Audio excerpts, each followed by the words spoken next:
Nice. There we go. Gilchrist, I mean, the old guys that built this place, if you look at the beams and in the gym and you look at the wood, all of the woodwork that's in this, there's such a huge history and a really, really, really long history of Gilchrist being a logging town.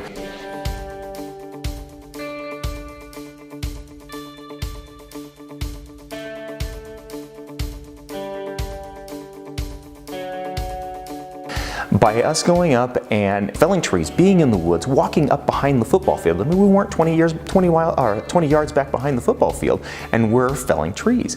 And that ties them into the history of their town. It grounds them in somewhere. Many of these kids have been here not only their whole lives, but the lives before, the generations before and generations before. And not all of us get the log. Not all of us are in touch with the land, and that really the utilization of the land brings you closer to it. It brings you, you're more likely to understand it. Now it's your guys' turn. Where would you like to have this tree fall? That way.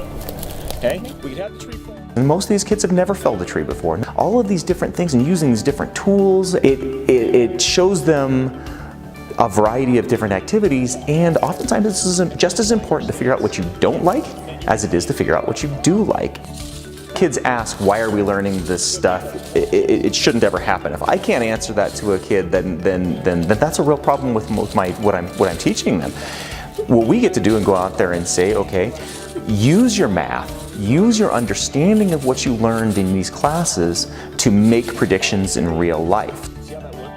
So if we want it to fall this way, we have to have a void in that tree, and they're going to make they're going to intersect those lines, the saw lines, the kerf lines, to cut out a part that you're going to end up with a void that's going to trees that are going to fall. And being able to look at it and apply those causes that light bulb to come on.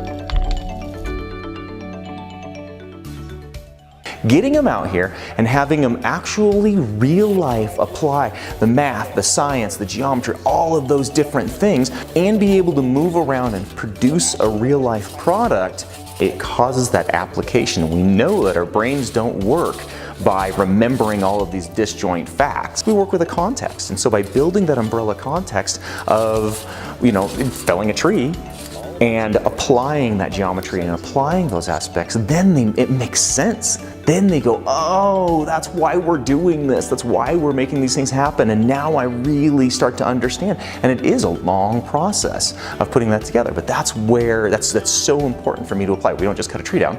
We go out and we learn about it.